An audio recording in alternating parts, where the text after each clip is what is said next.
베드로는 이제 2장 13절, 오늘 우리가 읽은 이 본문부터 이제 베드로전서의 거의 막바지 후반까지 마지막 장까지는 이 제사장적 여행자로의 신분으로 이 세상을 살아가는 그리스도인들이, 그러니까 각자의 삶의 영역, 이 세상의 모든 삶의 영역에서 어떻게 살아야 되는지에 대한 실질적인 지침들을 이제 베드로가 이제 쭉 써내려 가고 있는 내용을 우리가 이제 앞으로 계속 보게 됩니다. 오늘 읽은 본문은 신자들이 자기가 속해 있는 이 국가와 국가의 공적 기관인 정부의 권위에 대해 우리가 어떻게 반응하고 살아가야 되는지에 대한 이 실질적인 문제를 베드로가 우리에게 이제 말하고 있어요. 오늘 13절을 다시 보면 인간의 모든 제도를 주를 위하여 순종하되 혹은 위에 있는 왕이나 혹은 그가 악행하는 자를 징벌하고 선행을 하는 자를 포상하기 위해 보낸 총독들에게 하라라고 말합니다. 여러분, 그리스도인들 중에 어떤 극단적인 성향을 가진 이 분들은 국가의 통치 그리고 국가의 권위에 우리가 그다지 순종할 의무가 없고 오직 우리는 하나님의 통치만 받으면 된다라는 생각을 합니다.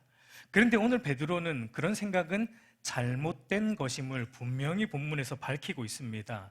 오늘 베드로는 뭐라고 말하냐면 인간의 모든 제도를 주를 위하여 순종하라라고 말하고 있어요. 그러면 우리가 먼저 좀 살펴봐야 되는 것은 이 베드로가 말하는 이 인간의 모든 제도가 무엇인지 이 의미를 먼저 조금 규정할 필요가 있습니다.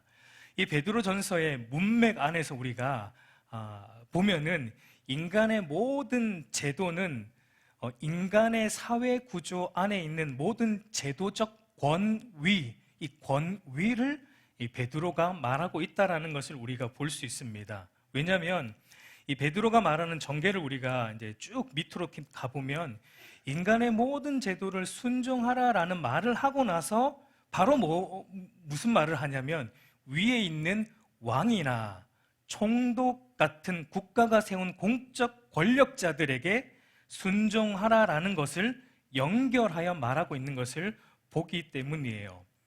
그리고 베드로가 국가의 권위에 순종하라라는 말을 하고 이제 우리가 이제 다음 주에 보겠지만 그 다음부터는 쭉 어디로 또 끌고 가냐면 사회에서, 그러니까 오늘날로 쉽게 말하면 직장에서 상사의 권위에 순종할 것, 더 나아가서 가정에서 남편의 권위에 순종할 것, 그리고 더 나아가서 교회에서 목회자의 권위에 순종할 것. 그러니까 인간의 사회 구조 속에 있는 모든 제도적 권위에 베드로는 그리스도인들은 순종함이 마땅하다라는 것을 오늘 우리에게 말해주고 있습니다. 그래서 여러분, 베드로가 말하고 있는 이 인간의 모든 제도는 하나님께서 인간의 삶에 있어서 질서적 기능을 감당하도록 세우신 유형의 권위들, 이런 제도들을 의미한다라고 우리가 이것을 머리에 염두에 두고 이제 말씀을 쭉 내려갈 필요가 있어요. 여러분, 베드로 당시의 시대적 배경을 볼 때 학자들마다 견해 차이가 조금 있지만 대략 어떤 황제가 왕에 있을 때의 시대라고 말합니까? 로마 황제 중에 아주 악하기로 유명한 네로 황제가 왕으로 있을 때가 시대적 배경이다라고 말하죠. 물론 그렇지만 네로가 대대적으로 기독교를 아주 국가적으로 핍박한 시대라고는 또 학자들이 그렇게 입을 맞추지는 않아요. 그러니까 이 베드로가 이 서신을 쓸 때 네로가 통치하고 있었지만 아직까지는 국가적인 대대적인 박해는 없을 때, 그러나 일상에서의 예수 믿는 것 때문에, 신자라는 것 때문에 국가와 권력으로부터 불이익과 따돌림을 받는 그런 일상의 박해들이 있었다라는 것은 사실입니다. 우리가 지난 시간에도 보았지만 기독교인들이 황제 숭배를 하지 않는 그 당시에 로마의 관행을 따르지 않는 것 때문에 국가와 정부가 기독교인들에게 뭐라는 별명을 붙였습니까? 악행을 행하는 자들이다라는 부당한 비난을 했던 것을 우리가 보았듯이 여전히 이 사회 속에서 그리스도인들은 부당한 대우를 받고 있었다라는 것은 사실이에요. 그럼에도 베드로는 12절에서 뭐라고 했냐면 도리어 너희는 선을 행하라 라고 말하고 있고, 오늘 본문에서는 베드로는 부당하게 비난하는 국가의 권위일지라도 뭐 하라고요? 순종하라라는 말을 하고 있다라는 거예요. 여러분, 그 이유가 무엇입니까? 그 이유가 무엇입니까? 국가의 공적 권력자들도 실은 누가 세웠기 때문이에요. 하나님께서 세우신 하나님의 사역자들이기 때문입니다. 우리 로마서 13장 1절과 2절 한번 같이 읽어보도록 하겠습니다. 시작. 각 사람은 위에 있는 권세들에게 복종하라. 권세는 하나님으로부터 나지 않음이 없나니 모든 권세는 다 하나님께서 정하신 바라.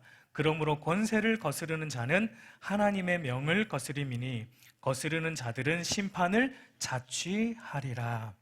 그러니까 국가의 정부와 이 공적 권위는 하나님께서 이 세상 나라를 하나님의 창조 질서에 맞게 다스리기 위해 세우신 하나님의 사역자들이라는 것, 이걸 우리가 기억해야 돼요. 여러분, 그래서 칼빈이라는 사람은 이것을 하나님의 이중 통치라고 말합니다. 그러니까 눈에 보이지 않는 영적 세계도 하나님이 다스리시고 통치하고 계시고, 눈에 보이는 이 세상 나라도 누가 다스린다고요? 하나님이 다스리고 통치하신다. 이중 통치. 그러니까 하나님의 주권과 통치에서 벗어나는 영역은 단 한치도 이 세상에는 없다라는 것입니다. 온 우주 만물은 다 하나님의 주권과 통치 아래 있다라는 것을 말하고 있어요. 여러분, 그렇게 보면 우리가 국가의 법과 질서, 그리고 국가의 권력자들의 말에 순종하지 않는 것은 실은 누구의 말을 어기는 것과 같다라는 것입니까? 하나님의 말을, 하나님의 권위에 불순종하는 것과 같기 때문에 신자들도 최종 주권자이신 하나님을 믿는 믿음으로 하나님께서 세우신 국가의 권위와 질서와 제도에 마땅히 순종해야 한다라는 것을 오늘 베드로가 말해주고 있는 거예요. 여러분, 그래서 베드로는 단순히 인간의 모든 제도적 권위에 순종하라고 말하고 있지 않고 거기에다가 어떤 수식어를 붙였습니까? 주를 위하여 라는 수식어가 붙어 있죠. 주를 위하여 국가의 모든 제도에 순종하라라고 말합니다. 주를 위하여라는 말이 모든 제도를 순종하되 그 제도가 주께서 주셨다라는 것을 알고 하나님께서 이 세상의 권력과 권위를 세우기도 하고 폐하시기도 하시는 최종 주권자이시라는 것을 아는 믿음을 가지고 이 국가 정부 기관에 우리가 순종해야 된다라는 것입니다. 여러분, 그렇다면 이런 질문이 나옵니다.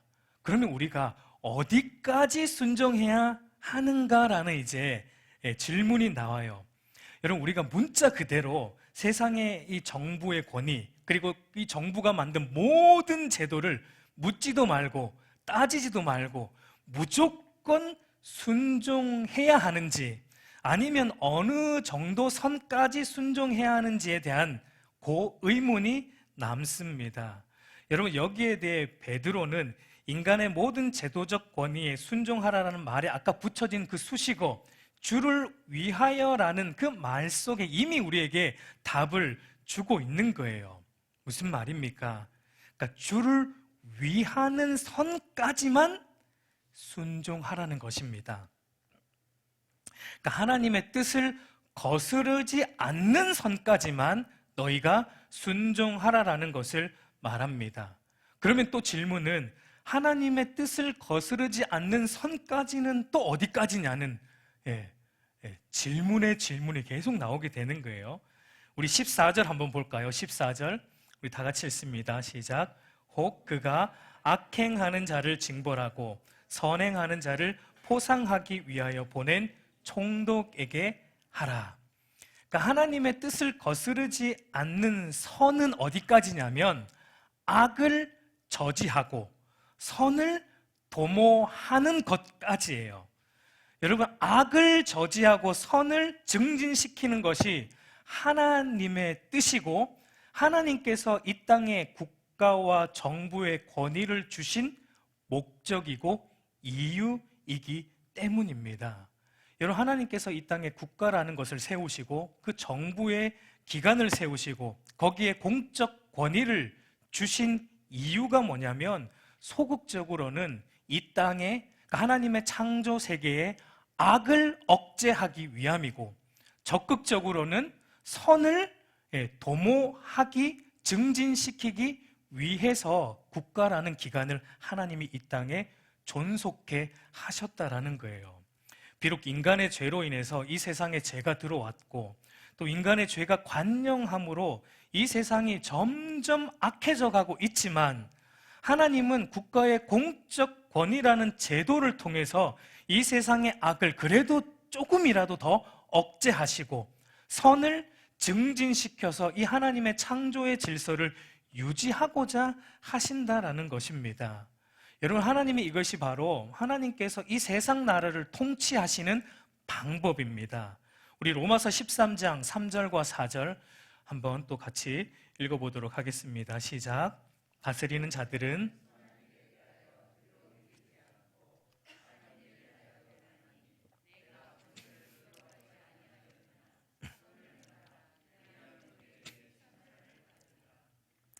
하나님의 사역자가 되어 내게 선을 베푸는 자니라. 그러나 내가 악을 행하거든 두려워하라. 그가 공연히 칼을 가지지 아니하였으니 곧 하나님의 사역자가 되어 악을 행하는 자에게 진노하심을 따라 보응하는 자니라 라고 말합니다.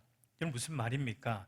국가의 이 공적 권위를 가진 권력자들이 올바른 법 제도를 통해 악을 행하는 자들에게 그에 응당한 처벌을 내림으로 모든 사람들로 하여금 악에 대해서 두려워하는 마음을 가지도록 만들어야 된다는 거예요.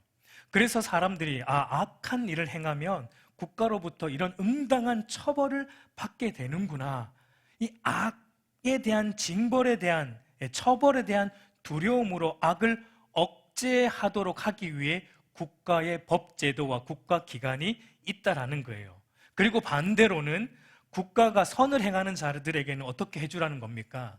칭찬과 포상을 해줌으로써 사람들로 하여금 선을 도모하도록, 선을 행하면 칭찬을 받고 포상이 있구나. 그래서 더 많은 사람들로 하여금 선을 행하도록 하는 일로 하나님이 국가를 이 땅에 세우셨고 그 국가의 공적 권위, 위정자들을 하나님이 세우셨다라는 것입니다. 이것이 하나님의 목적이에요. 여러분, 그런데 문제는 무엇입니까? 국가의 권위와 제도를 세우신 하나님의 목적은 이처럼 선합니다. 근데 문제는 무엇입니까? 그 제도를 관장하는 공적 권력을 잡은 인간이 죄인이라는 것이 문제입니다. 여러분, 그래서 죄인이기 때문에 이 기능을 제대로 수행을 못할 때가 있어요. 그러니까 세속 정부가 이 기능을 제대로 수행하지 못해서 우리로 하여금 정당하고 공의로운 법이 아니라 불리한 법을 강요한다면 그런 것까지는 우리가 순종할 필요는 없다라는 거예요. 그래서 오늘 본문의 핵심적인 표현은 주를 위하여라는 말입니다. 악을 억제하고 선을 장려하는 이 하나님의 뜻을 거스르지 않는 선까지만 너희가 국가의 권위에 대해 순종하라라는 것을 베드로가 말해주고 있어요. 여러분, 그러나 이것도 중요한 관점은 뭐냐면 세상의 관점으로 악을 억제하고 선을 장려하는 것이 아닙니다. 하나님의 관점에서 악을 억제하고 선을 장려하는 것까지 너희가 순종하고 그것을 거스르면 순종하지 말라라는 겁니다. 왜냐하면 여러분, 때로는 이 세상이 선하다고 말하는 것이 하나님의 관점에서 보면은 악한 것일 수 있기 때문이죠. 예를 들면 여러분 동성애 같은 거 아닙니까? 오늘날 이 사회는 동성애를 선한 것으로 몰고 가요. 하나의 성적 취향이다, 죄가 아니다. 그러나 그런 것까지 우리가 복종해서는 안 된다는 겁니다. 그런 것은 우리가 적극적으로 대항하라라는 의미가 주를 위하여라는 말이 담고 있는 뜻입니다.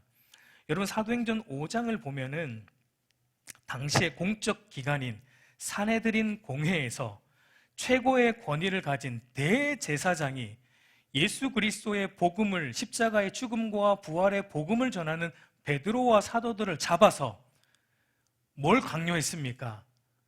복음을 전하지 말라는 것을 법적으로, 공적 권력으로 강요를 했어요. 그때 베드로와 사도들이 어떻게 했습니까? 그 권위에 순종했습니까? 안 했죠. 베드로가 이렇게 말했습니다. 사도행전 5장 29절 한번 같이 읽겠습니다. 시작. 대답하여 이르되 사람보다 하나님께 순종하는 것이 마땅하니라. 그러니까 아무리 공적 권위자의 말이라 할지라도 하나님의 뜻을 거스르는 것까지 요구할 때는 복종해서는 안 된다라는 것을 말하고 있어요. 세상의 제도와 권위가 하나님 편에서 악을 징벌하고 선을 장려하는 쪽으로 가지 않고 반대로 선을 징벌하고 악을 장려하는 쪽으로 간다면 그런 것까지는 절대 복종해서는 안 된다. 그때는 도리어 너희가 목숨을 걸고서라도 반대해야 된다. 왜냐하면 궁극적인 권위는 세상 권력에게 있지 않고 누구에게요? 하나님께, 그 모든 권력을 주신 하나님께 최고의 권위가 있기 때문이다라는 것입니다. 여러분, 그러니까 우리 신자들에게 요구되는 것이 뭐냐면 국가에 대한 맹목적인 순복이 아닙니다. 맹목적인 순복이 아니라 하나님이 기뻐하시고 선하고 온전하신 뜻이 무엇인지 분별하여서 순종하는 지혜로운 순복이에요. 여러분, 우리에게 이런 지혜가, 영적 지혜가 필요한 거예요. 여러분, 예수님께서 이런 말씀을 하셨죠. 가이사의 것은 가이사에게, 하나님의 것은 하나님에게. 굉장히 예수님이 지혜롭게 말씀하셨죠. 이 세상 법도 지키고 하나님의 법도 지키라. 가이사의 것은 가이사에게, 하나님의 것은 하나님에게 주라는 예수님의 지혜로운 말씀처럼 우리 신자들도 주를 위하여 지혜롭게 세상 법도 지키고 순종하고 주를 위하여 하나님의 법은 더 절대적으로 지키라라는 것을 베드로가 말해주고 있습니다. 왜 그렇게 해야 됩니까? 왜 그렇게 해야 됩니까? 우리 15절 말씀을 한번 보세요. 우리 한번 같이 읽겠습니다. 시작.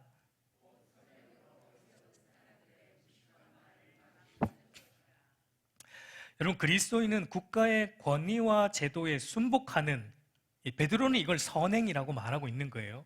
순복하는 선행으로 그리스도인이 하나님을 왕으로 모시고 있다고 해서 국가의 권위와 제도를 무시하는 무질서한 사람들이 아님을 드러내라는 것입니다. 그래서 세상 사람들로 하여금 교회와 그리스도인들이 비방하지 못하게 하라라고 말하고 있어요.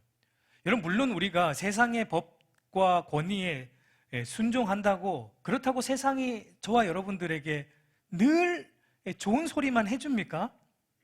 그렇지는 않습니다. 늘 좋은 말만 해주진 않아요. 때로는 우리가 선을 행함으로 비난도 받습니다. 그러나 중요한 것은 우리를 향한 그런 비난에 대한 판결을 우리는 어떻게 해야 돼요? 누구에게 맡겨야 됩니까? 하나님께 맡겨야 돼요. 로마서 12장 19절 보면은 내 사랑하는 자들아 너희가 친히 원수를 갚지 말고 하나님의 진노하심에 맡기라. 기록되었으되 원수 갚는 것이 내게 있으니 내가 갚으리라고 주께서 말씀하시니라. 여러분, 원수 갚지 말라는 겁니다. 그러니까 뭔가 누군가가 우리에게 부당한 일을 했을 때 여러분, 우리는 어떻게 해야 됩니까? 국가의 공적 권위의 힘을 빌어서 해결해야 돼요. 만약에 여러분 세상이 우리를 너무나 부당하게 매도하고 또 어떤 피해를 입혔다면 국가의 공적 권력으로 그것을 고소하고 그것을 바르게 잡는 것은 필요한 겁니다. 그러나 개인적으로 막 원수 갚는 일은 여러분들이 해서는 안 된다라는 것을 말하고 있습니다.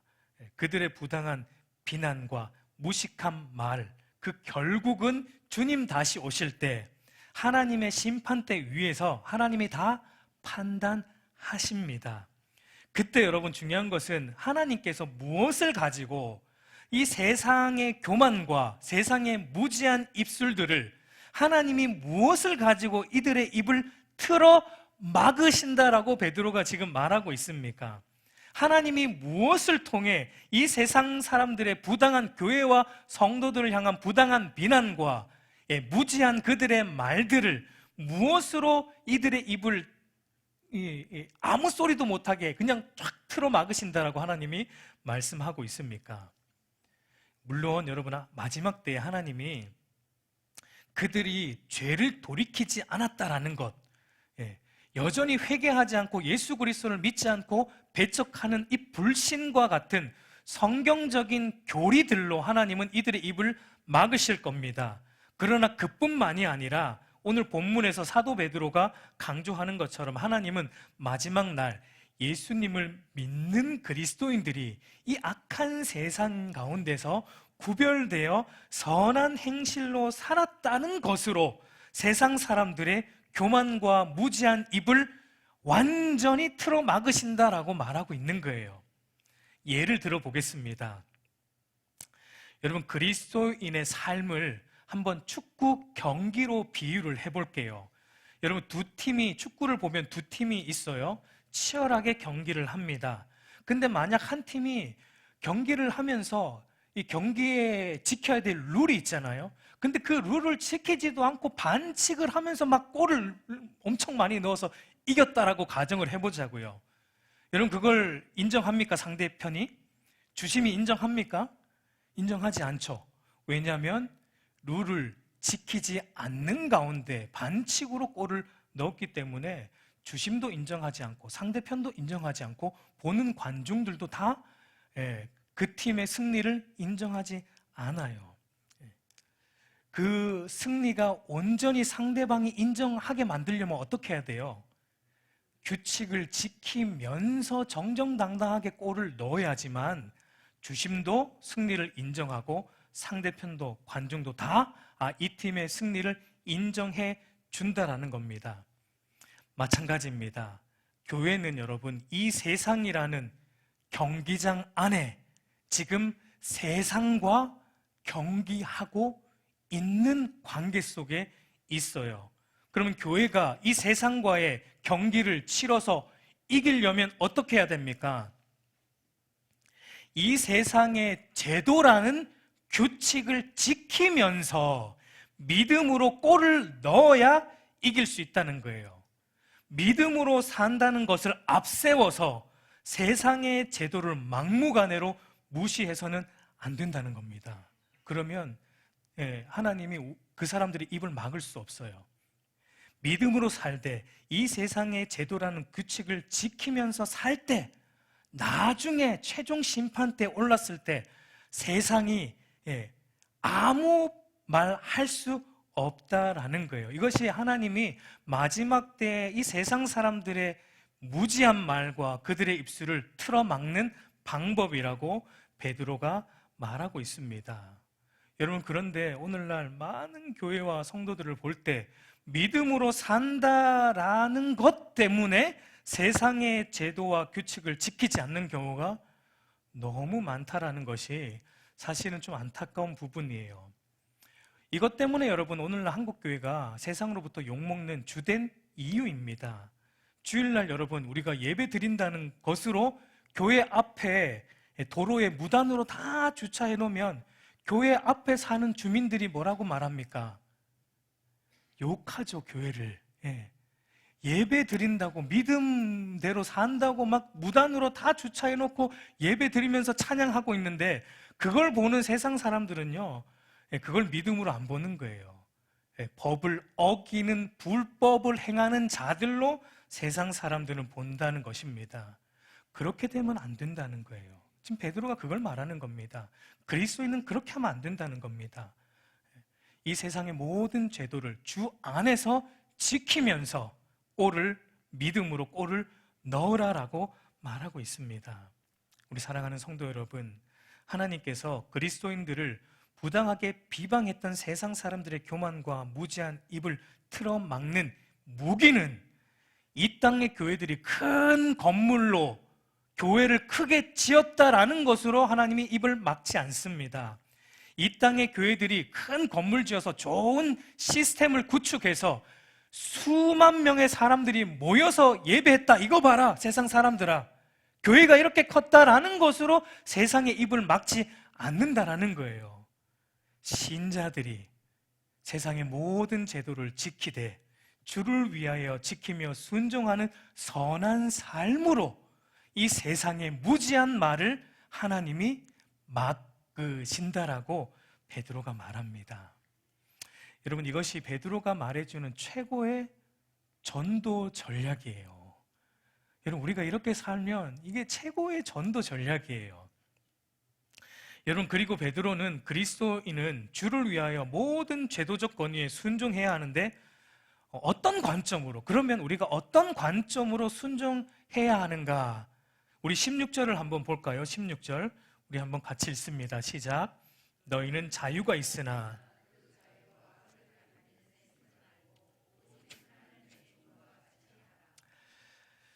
베드로는 지금 그리스도인을 어떤 존재로 말하고 있습니까?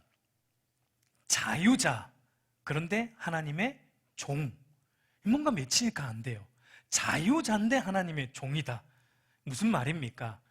죄의 종으로부터 벗어나 자유한 하나님의 종이라는 것인데, 이 말은 그리스도인이 이제는 더 이상 자신의 몸을 더 이상 죄의 종으로 죄를 짓는데 쓰지 않고 하나님의 종으로 하나님의 뜻에만 순종하는데 굴복하는 그런 자유자들이다라는 것을 베드로가 말하고 있는 거예요. 그러니까 여러분, 우리가 가진 자유가 어떤 자유냐면 악으로부터 나온 자유입니다. 그리고 하나님으로부터 하나님께로 향하는 자유라는 것입니다. 그런데 여러분, 그리스도인들이 이 자유하다는 것으로 도리어 악을 가리는데, 악을 정당화하는데 쓰는 경우들도 있다라는 거예요. 베드로는 그 위험성을 말해주고 있습니다. 이런 것입니다. 우리는 하나님으로부터 선택을 받은 신자들이다. 이 정도 죄 짓는다고 우리의 구원이 취소되는 것 아니다. 그러니 이번 주 또 교회 가서 또 하나님 앞에 회개하고 예배 드리면 또 된다. 세상에서 죄 짓지 않는 사람들이 어디 있는가? 그러니 그냥 은혜로 살자. 은혜로 살자. 라고 말하는 자들이 바로 자유를 가지고 악을 가리는 데 쓰는 자들이에요. 구원이 여러분, 우리의 자격과 노력으로 주어진 것이 아니라 하나님의 무조건적인 선택으로 되었다라는 너무나 여러분 은혜로운 교리인 이 예정론을 잘못 이해하면 나는 구원받았으니 내가 죄 좀 짓는다고 별 문제 있는가라는 구원의 자유를 가지고 자기의 죄를 정당화하고 자기의 악을 가리는데 쓰게 된다는 거예요. 이것은 바른 신앙이 아니다라는 것을 베드로가 말하고 있어요. 여러분, 오늘날 이 포스트 모던 사회를 우리가 살아가는데 이 포스트 모던 사회가 정의하는 자유도 보면은 자유를 어떻게 말하냐면 그러니까 네가 하고 싶은 대로 하면 그게 자유다라고 오늘 이 시대는 다 그렇게 자유를 포장합니다. 그러나 여러분, 사람들이 하고 싶은 대로 내버려 두면 그게 진짜 자유일까요? 그건 자유가 아니라 무질서이고 방종이에요. 인간은 타락했기 때문에, 타락한 존재이기 때문에 인간이 자기가 하고 싶은 대로 하라고 내버려 두면 여러분, 아마 우리 인간 사회는 이미 오래전에 완전히 붕괴되고 사라졌을 겁니다. 그래서 하나님이 국가를 두신 거예요. 국가의 공적 기관을 두셔서 법적으로 악을 제재하고 선을 도모하여서 하나님의 창조 질서를 조금이라도 더 유지하기 위해 국가의 공적 질서를 하나님이 두셨다라는 것입니다. 그러니까 여러분, 세상 모든 사람들이 자유를 누리려면 어떻게 해야 됩니까? 악을 억제하고 선을 장려하는 제도와 질서에 복종하는, 그 말은 내가 가진 자유를 억제하고 제한을 할 때 모든 사람이 함께 자유를 누리게 된다라는 거예요. 여러분, 예를 들어서 여러분, 우리가 운전하고 가다가 막 기분이 너무 좋아요. 오늘은 한 시속 200km로 한번 달려봐야겠다. 막 자유를 누려야겠다. 막 내가 하고 싶은 대로. 그래서 시속 200km를 밟고 여러분 가면은 그게 자유입니까? 내가 하고 싶어서 하는 게? 그거는 다른 사람을 해치는 악이 되는 것이죠. 그때는 여러분 어떻게 해야 돼요?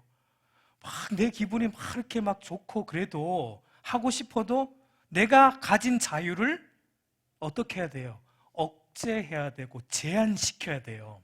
나의 자유를 제한시킴으로, 그래서 법 제도를 따라 규정 속도인 한 50km를 유지함으로 감으로 모든 사람들이 함께 자유와 평화를 누리게 해야 된다라는 것입니다. 그게 진짜 자유예요. 그러니까 그런 점에서 여러분, 궁극적인 자유와 평화는 언제 옵니까? 그러니까 국가적인 모든 법 제도에 궁극적으로 제재를 받아야 하는 그 위의 법인 하나님의 법을 지킬 때 여러분, 참된 의미에서 자유와 평화가 온다라는 것입니다. 요한복음 8장 32절 우리가 잘 아는 말씀을 보면 진리를 알지니 진리가 너희를 자유롭게 하리라. 여러분, 진리는 하나님의 선한 뜻이고 하나님의 말씀이죠. 하나님의 선하신 뜻인 진리를 따라서 악을 버리고, 그러니까 내가 하고 싶은 걸 억제하고 선을 행하며 하나님의 뜻을 행하며 살아갈 때 이 사회가 참된 의미에서의 자유가 주어진다라는 것을 말하고 있는 거예요. 여러분, 그래서 그리스도인들이 가진 자유는 하나님의 선하신 말씀을 따라 행하는 자유입니다. 반대로 그리스도인들은 악을 행하는 일에는 절대 우리의 자유를 사용하지 않는 사람들, 도리어 철저히 제한하고 억제하는 사람들이다라고 말하고 있어요. 이것이 바로 자유자이면서 하나님의 종인 그리스도인의 모습이다라고 베드로가 말하고 있습니다. 여러분, 이제 베드로는 이 모든 것들을 이제 네 가지의 원리로 우리에게 요약해주고 오늘 본문을 마치고 있는데, 우리 17절을 한번 같이 보도록 하겠습니다. 시작. 뭇사람을 공경하며 형제를 사랑하며 하나님을 두려워하며 왕을 존대하라. 네 가지 원리예요. 첫 번째는 뭇사람, 그러니까 이 사회에 있는 모든 사람들을 공경하고, 두 번째는 형제, 여기서 말하는 형제는 믿는 사람들을 말합니다. 그리스도인들, 같은 믿음을 가진 그리스도인들을 특별히 사랑하고, 그리고 세 번째는 하나님을 두려워하고, 네 번째는 왕, 그러니까 국가의 권위자들을 존대하라라고 이제 베드로가 이 네 가지로 요약해서 우리에게 정리해주고 있어요. 여기 보면은 첫 번째와 네 번째에 사용된 동사가 사실은 같아요. 뭇사람을 공경하고 왕을 존대하라 할 때 공경과 존대라는 말이 원래 헬라어 원어로 보면은 똑같은 단어를 썼습니다. 무슨 의미를 우리에게 주고자 하는 것입니까? 그러니까 사람을 대할 때, 우리 그리스도인들은 사람을 대할 때 사람들의 직위, 사람들의 권위에 따라 대우를 달리 해서는 안 된다는 겁니다. 왕을 공경하는 것처럼 모든 사람들도 동일하게 공경하라라는 원리로 우리는 이 세상을 살아야 된다는 거예요. 여러분, 인간의 가치는 그 사람이 가진 직위에 달려있는 게 아니에요. 인간의 가치는 어디에 있습니까? 하나님의 형상으로 창조되었다라는 것에 있습니다. 그러니까 모든 사람들은 사실은 다 동일한 하나님의 피조물들이고 동등한 자들이라는 겁니다. 그러니까 차별 없이 우리 그리스도인들은 모든 사람들을 대할 때 차별 없이 대하라는 거예요. 예를 들어 우리 교회에 이 지역구에 무슨 시의원이 왔어요. 그때 막 나와가지고 앞자리로 상석에 앉으십시오 하고, 그냥 일반 이사 온 사람들이 왔을 때는 네, 그냥 아무 데나 앉으십시오, 이러면 안 된다는 거예요. 동등하게 모든 사람들을 동등하게 똑같은, 우리가 새신자 지정석을 좀 만들어야 될 것 같습니다. 그래서 똑같이 새신자들은 무조건 지정석에 앉아서 누가 새신자인지 좀 봐야 되니까 이렇게 동등하게 대우하라라는 것을 말하고 있어요. 그게 교회 공동체이고 그리스도인들의 바른 모습이라는 것입니다. 그리고 그런데 특별히 누구는 더 사랑하라. 같은 성도들, 한 믿음을 가진 그리스도인들, 우리 옆에 있는 지체들은 더 애정을 가지고 사랑하라라고 베드로가 권면하고 있어요. 여러분, 더 많이 사랑하십시오. 가장 중요한 원리는 세 번째입니다. 하나님을 두려워하라라는 것입니다. 여러분, 왜 베드로는 하나님에 대해서 너희가 하나님도 사랑해라라는 것으로 권면하지 않고 왜 하나님을 두려워하라라는 것으로 이 권면으로 이 정리를 하고 있을까요? 여러분, 그 이유는 지금 베드로가 말하고 있는 논리가 국가의 권위에 순종하라는 거예요. 근데 국가의 권력과 권위에 순종하지만 국가의 권력과 권위를 뭐 하진 말라는 겁니까? 두려워하지는 말라는 겁니다. 비록 국가의 권력이 실질적으로 우리에게 피해를 줄 수 있고, 어떤 경우는 실질적으로 우리의 목숨을, 요 당시만 해도 목숨을 빼앗아 갈 수 있지만, 그럴지라도 국가의 권위에 순종은 하지만 국가의 권위나 권력자들을 두려워하지는 말라라는 거예요. 하나님을, 너희가 두려워해야 할 대상은 국가의 권위가 아니고 최종 재판관이신 하나님이다. 하나님을 두려워함으로 살아야 된다라고 베드로가 우리에게 말해줍니다. 여러분, 하나님에 대한 바른 두려움과 바른 경외심이 우리 안에 있을 때 여러분, 거짓된 세상의 두려움으로부터 자유하게 돼요. 그게 우리가 가진 또 자유이고 자유한 하나님의 종의 모습인 것입니다. 하나님을 두려워하지 않고 국가 기관을 두려워하고 사람을 두려워하면 우리는 거짓된 두려움 때문에 신앙생활이 재미가 없어요. 그러나 하나님을 진실로 경외하고 두려워할 때 여러분, 주 안에서 국가의 권위를 순종하면서 믿음으로 골을 하루에도 수십 골 넣으면서 우리가 살아갈 수 있는 거예요. 하나님을 두려워할 때 골이 잘 들어갑니다. 그걸 말하고 있는 거예요. 여러분, 한 믿음의 선배의 일화로 오늘 설교를 마치고자 합니다. 일제 치하에 있었던 이기선 목사님에 대한 일화입니다. 여러분이 들으신 분들도 있을 텐데요. 여러분, 과거 한국 장로교 총회가 일본 신사 참배를 찬성하는 결의를 했던 과오를 범했던 적이 있어요. 우리 장로교 총회가. 그때 이기선 목사님이라는 분은 신사 참배를 결의한 교회를 사면했습니다. 그러니까 사퇴를 한 거예요. 그리고 신사 참배를 반대하는 쪽에 섰습니다. 그럼 당연히 일본 형사로부터 잡혔겠죠. 체포되었고 신문을 받게 되었습니다. 형사가 이렇게 말합니다. 불교나 유교나 그러니까 그 모든 다른 종교들은 다 국가를 사랑하는 의미에서 각자의 의식대로 신사 참배를 다 하는데 왜 목사인 당신은 신사 참배 안 합니까? 라고 형사가 신문했어요. 그때 이 목사님은 기독교의 의식대로만 하게 해준다면 내가 하겠습니다.